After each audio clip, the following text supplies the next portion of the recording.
Movie की शुरुआत में हमें सूजन नाम की एक नर्स को दिखाया जाता है जो मर्सीफुल नाम के एक हॉस्पिटल में काम करती है। वो हॉस्पिटल काफी पुराना हो गया है, इसलिए उसे बंद किया जा रहा है और उसके सारे पेशेंट और सामान को सेंट जेम्स हॉस्पिटल में शिफ्ट किया जा रहा है। लेकिन सेंट जेम्स हॉस्पिटल के पास एक रेल हादसा हो गया है जिसमें कई लोग घायल हो गए हैं और उन सभी को इलाज के लिए उसी हॉस्पिटल में ले जाया गया है। इसीलिए मर्सीफुल के पेशेंट को वहाँ शिफ्ट कराने के लिए थोड़ा इंतजार करना पड़ेगा। रात को 3 बजे सूजन के पास मैगी नाम की एक बच्ची आती है जो कि उसी हॉस्पिटल की एक पेशेंट थी। वो सूजन से कहती है कि वो आ रही है, लेकिन सूजन उससे कहती है कि वो इस सब के बारे में उससे कोई बात नहीं करना चाहती। आज यहाँ पर उनका आखिरी दिन है तो उसे अब जाकर सो जाना चाहिए। अब यहाँ मैगी किसकी बात कर रही थी यह हमें जल्दी मूवी में आगे पता चल जाएगा। जब मैगी वार्ड में सोने जाती है तो वहाँ पर और भी बच्चे मौजूद होते हैं। तभी उनमें से एक बच्चा जिसका नाम साइमन था वो बहुत जोर से चिल्लाने लगता है। सूजन और डॉक्टर रॉबर्ट उसे एक्सरे रूम में ले जाते हैं जहाँ पर उसका एक्सरे करने पर पता चलता है कि उसके पैर की हड्डी टूट गई है, जो कि बहुत ही अजीब बात थी क्योंकि साइमन सो रहा था और सोते हुए उसकी पैर की हड्डी कैसे टूट सकती है। सूजन कहती है कि इस हॉस्पिटल में जरूर कुछ न कुछ तो अजीब हो रहा है, लेकिन डॉक्टर रॉबर्ट उसकी बातों पर विश्वास नहीं करते। जब डॉक्टर साइमन से पूछते हैं कि ये सब कैसे हुआ, वो बताता है कि उसे कुछ भी नहीं पता। जब 3 मिनट के बाद फिर से साइमन का एक्सरे किया जाता है तो उसमें साइमन की एक और पैर की हड्डी टूटी हुई मिलती है, जिस पर अब डॉक्टर के पास कोई भी जवाब नहीं था। इसके बाद सीन शिफ्ट होता है और हमें एमी को दिखाया जाता है जिसे मर्सीफुल हॉस्पिटल के लिए हायर किया जा रहा था। रॉय जो कि हॉस्पिटल में काम किया करता था वो उसे पिक करने के लिए आता है। एमी हॉस्पिटल पहुंचकर मिसेज फोल्डर से मिलती है और उन्होंने ही उसे हायर किया था क्योंकि सूजन 2 दिन से छुट्टियों पर गई हुई थी और उन्हें बच्चों की देखभाल करने के लिए एक नर्स चाहिए थी। मिसेज फोल्डर एमी को बताती है कि अब हॉस्पिटल में कुछ ही स्टाफ और पेशेंट बचे हैं। जब वो लोग लिफ्ट में जा रहे होते हैं तब एमी देखती है कि 2nd फ्लोर के लिए कोई भी बटन नहीं है, तो मिसेज फोल्डर बताती है कि 2nd फ्लोर को 1959 में ही क्लोज कर दिया गया था। इसके बाद एमी हेलेन से मिलती है। हेलेन वहाँ पर डे शिफ्ट में काम करती है और एमी को नाइट शिफ्ट के लिए हायर किया गया था। वहाँ पर 8 बच्चे होते हैं और उसे उनकी देखभाल करनी होती है। एमी सभी बच्चों से मिलती है। वो मैगी नाम की एक बच्ची से ज्यादा कनेक्टिव फील करती है क्योंकि वो दोनों ही अनाथ होते हैं। रात में एमी हॉस्पिटल में नाइट ड्यूटी करती है जहाँ मैगी उसे बताती है कि वो ब्लॉकर्स की मदद से शार्लिन से बात करती है जो कि ऊपर वाले फ्लोर पर रहती है और मैगी उसे मैकेनिकल गर्ल कहकर बुलाती है। एमी उससे कहती है कि अगली बार जब वो शार्लिन से बात करे तो वो उसे भी बता दे क्योंकि वो भी शार्लिन से बात करना चाहेगी और उसे गुड नाइट बोलकर रूम में चली जाती है। जब एमी कॉरिडोर में होती है तब 2nd फ्लोर से बहुत तेज आवाज आती है जिसकी वजह से वो और बच्चे डर जाते हैं। एमी उन सभी को शांत कराती है। तभी मैगी बताती है कि वह शार्लेट है और वो नाराज है, लेकिन एमी उसकी बातों पर ध्यान नहीं देती। अगले दिन हॉस्पिटल के बाहर एक हेलीकॉप्टर आता है क्योंकि साइमन को कुछ टेस्ट के लिए लंदन ले जाया जा रहा था। उधर एमी रॉय से मिलती है और उसे शार्लेट के बारे में बताती है। रॉय बताता है कि इससे पहले कई बच्चों ने भी उससे बात की है, इसमें चिंता करने की कोई बात नहीं है। इसके बाद एमी बच्चों से मिलने जाती है। जब एमी साइमन के साथ लिफ्ट में होती है तब लिफ्ट अपने आप ही 2nd फ्लोर पर जाकर रुक जाती है। साइमन कहता है कि मैकेनिकल गर्ल उसे हर्ट करना चाहती है। मैगी ने उसे उसके बारे में बताया था। तभी लिफ्ट अचानक ग्राउंड फ्लोर पर जाकर रुकती है और साइमन को बाहर निकालकर हेलीकॉप्टर में भेज दिया जाता है। रात में मैगी एमी से पूछती है कि क्या उसने शार्लिन को देखा है क्योंकि वो लिफ्ट से 2nd फ्लोर पर गई थी। एमी कहती है कि उसने किसी को नहीं देखा क्योंकि वहाँ पर कोई भी नहीं रहता और ये सिर्फ उसके दिमाग में है। मैगी कहती है कि वो झूठ नहीं बोल रही, शार्लिन सच में है और वही साइमन को हर्ट कर रही थी और मैगी उसे सूजन से बात करने के लिए कहती है। एमी जाकर साइमन की एक्सरे रिपोर्ट देखती है जिसमें उसकी एक हड्डी टूटी हुई दिखाई देती है और ठीक 3 मिनट के बाद उसकी एक्सरे रिपोर्ट में दूसरी हड्डी भी टूटी हुई मिलती है। एमी रॉबर्ट से पूछती है कि उसके साथ क्या हुआ था। रॉबर्ट बताता है कि असल में उसे भी नहीं पता कि उसके साथ हुआ क्या था, इसलिए टेस्ट के लिए उसे लंदन भेजा गया है। एमी समझ जाती है कि कुछ न कुछ तो है जो सूजन जानती थी और इसी वजह से उसने हॉस्पिटल छोड़ दिया। एमी उससे मिलने के लिए उसके घर पर जाती है जहाँ पता चलता है कि एक कार एक्सीडेंट में उसकी मौत हो चुकी है। जिसके बाद एमी वापस आकर सूजन के बारे में सभी को बताती है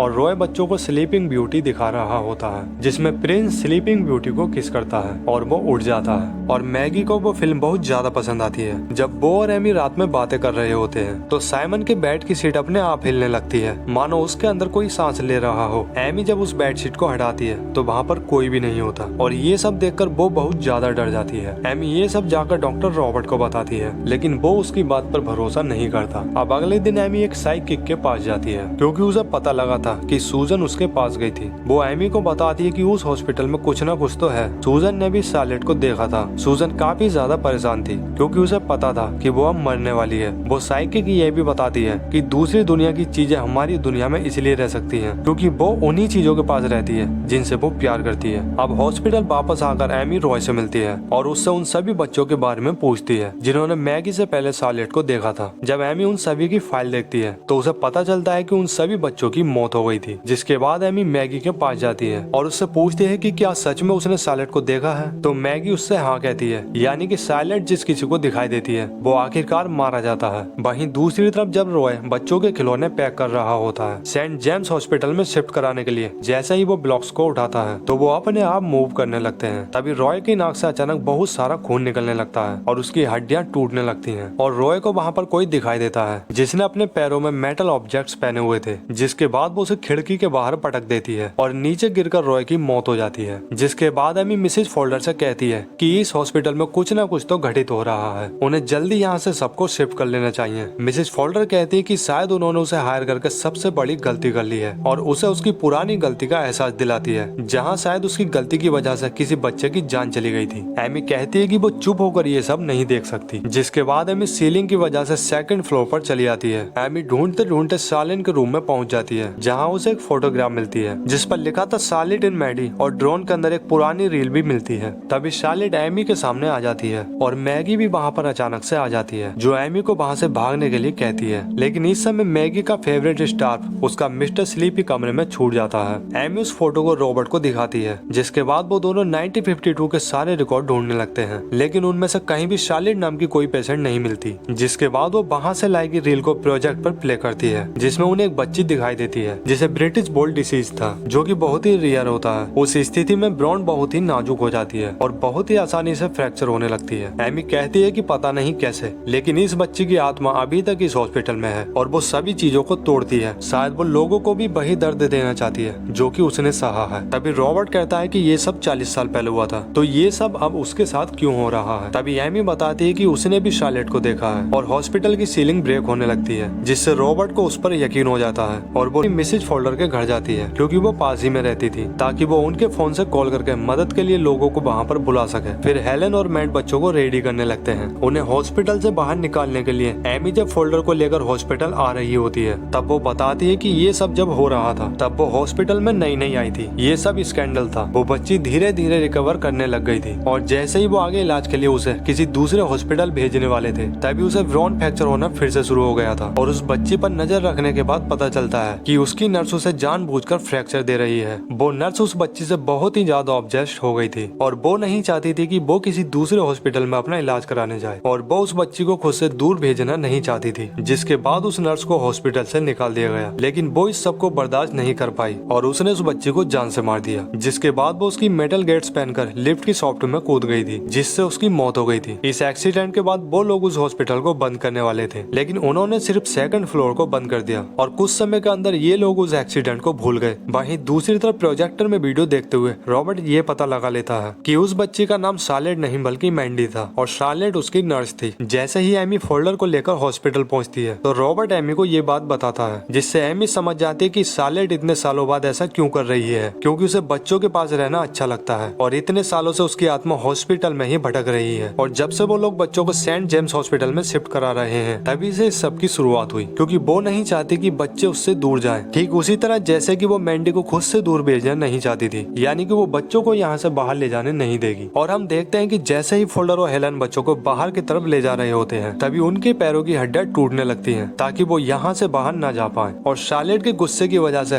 हॉस्पिटल की दीवारों में दरारें आ जाती हैं और लाइट्स नीचे गिरने लगती हैं ताकि वो लोग यहाँ से बाहर न जा पाए। तभी वहाँ पर मेडिकल इमरजेंसी टीम आ जाती है जो बच्चों को बाहर ले जाने लगती है और अचानक से सब कुछ रुक जाता है। तभी मिसेज फोल्डर बताती है कि मैगी मिसिंग है जो अपने मिसिंग क्लिपिंग को लेने के लिए सेकंड फ्लोर पर गई थी और इसीलिए शार्लेट एकदम शांत हो जाती है क्योंकि उसके पास मैगी थी। एमी उसे लेने के लिए सेकंड फ्लोर पर जाती है। जैसे ही एमी मैगी को लेकर वहाँ से निकलने लगती है शार्लेट गुस्से में सभी चीजों को तोड़ने लगती है। वहाँ से निकलते हुए एमी के पैर में एक रोड घुस जाती है जिससे उसके पैर से काफी खून निकलने लगता है और वो लोग सीढ़ियों से नीचे गिरकर फर्स्ट फ्लोर पर पहुंच जाते हैं। एमी उसे लेकर बाहर की तरफ बढ़ने लगती है लेकिन तब तक मैगी मर चुकी होती है और काफी ज्यादा ब्लड निकलने की वजह से एमी भी वहीं पर बेहोश हो जाती है और कहती है कि उसने उसे देख लिया है तो वो मरने वाली है क्योंकि जिसने भी शार्लेट को देखा होता है उसकी मौत हो जाती है। जिसके बाद एमी को सीपीआर दिया जाता है क्योंकि उसकी सांसें चलना बंद हो जाती हैं लेकिन एमी कोई भी रिस्पॉन्स नहीं देती। तभी हम मैगी की आत्मा को देखते हैं जो एमी को किस करती है और एमी की सांसें चलने लगती हैं क्योंकि Maggi sleeping beauty movie movie देखकर बहुत ज्यादा ऑब्जेक्ट हो गई थी और उसे लगता था कि प्रिंसेस को बचाने के लिए एक लव किस की जरूरत होती है। जब एमी की आंखें खुलती हैं तो वो खुद को हॉस्पिटल में पाती है और एमी ये सोच रही होती है कि उसने शार्लेट को देख लिया था, लेकिन फिर भी वो जिंदा कैसे बच गई। जिसके बाद हम एमी के पास मैगी का फेवरेट स्कार्फ देखते हैं जो उसने मैगी की निशानी के तौर पर अपने पास रखा हुआ था। और आखिरी सीन में हम मैगी की आत्मा को एमी के पास बैठा हुआ देखते हैं, क्योंकि आत्मा उन्हीं लोगों के पास रहती है जिससे वो प्यार करती है। और यहीं पर ये मूवी खत्म हो जाती है। तो फ्रेंड्स, ये थी फ्रेजाइल मूवी की एक्सप्लेनेशन। इस मूवी से हमें इतना तो पता चलता है कि शार्लेट ने जो भी किया वो गलत था, क्योंकि उसने अपने स्वार्थ के लिए मैंडी जैसी मासूम लड़की की जिंदगी से खिलवाड़ की। अगर वो चाहती तो मैंडी ठीक होकर अपनी जिंदगी खुशी खुशी बिता सकती थी, पर शार्लेट ने ऐसा नहीं किया और जिसकी वजह से उसे अपने कर्मों की सजा भी मिली। तो फ्रेंड्स, अगर आपको हमारी एक्सप्लेनेशन पसंद आई हो तो प्लीज वीडियो को लाइक, शेयर और साथ ही चैनल को सब्सक्राइब कर पास वाली घंटी को जरूर दबा लेना। Thanks for watching.